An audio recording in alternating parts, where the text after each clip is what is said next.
is a challenge for the whole family, and I'm Jack Gregory.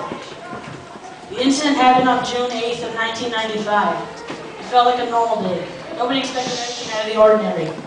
My mother was waiting for the 9 train, and she was in a hurry. She was rushing to a demanding photo shoot that was very important to her career.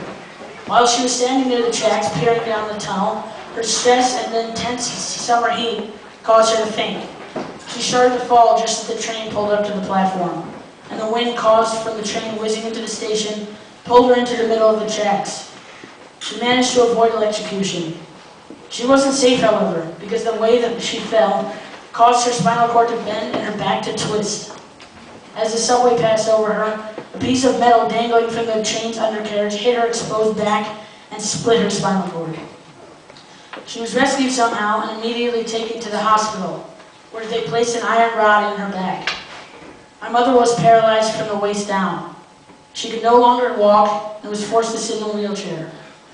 Ever since that day, her life and the lives of those surrounding her were instantly affected. Many people who are hit by trains come out of the tracks in different ways. Some are bruised and most are killed. Luckily, she didn't experience the latter, but life has still been a challenge. She was able to get through the therapy, and with the support of her family, a new child, me, I was only 10 months old at the time, and a great sense of humor, she was able to push past the injury and escape the pit of despair into which many fall. Our family has also recovered and is able to say that we've grown used to it. Living in New York hasn't been the easiest. There are lots of places that don't have ramps or aren't accessible. Whenever we find a problem, we try and make the best of it. For example, when Mom got her first wheelchair, instead of grimacing about not being able to walk, she would place me on her lap, and we'd ride down huge ramps and hills together.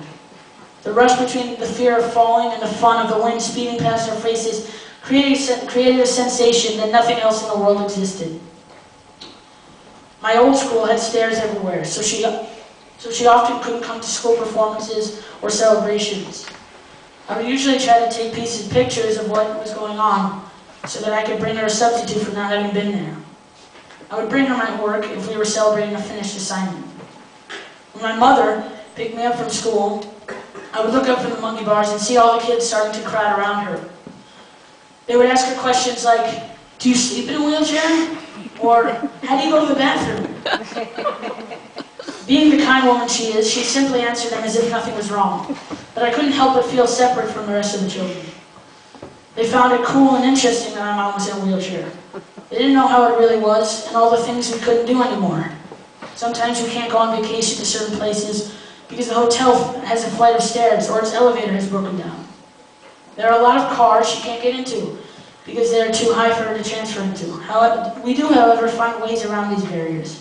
My father or I lift her up the stairs when it's needed, and we use a small piece of wood, which we call the transfer board, which she uses to slide across and into the car seat. Taxi drivers are our next issue.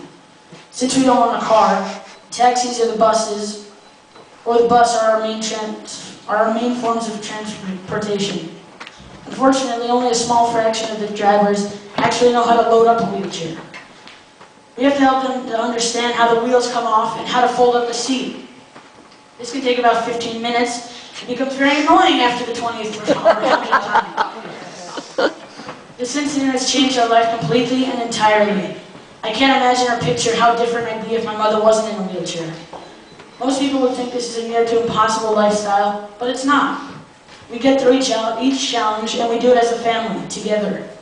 We have as much fun as any other family would. We just do it in a different way.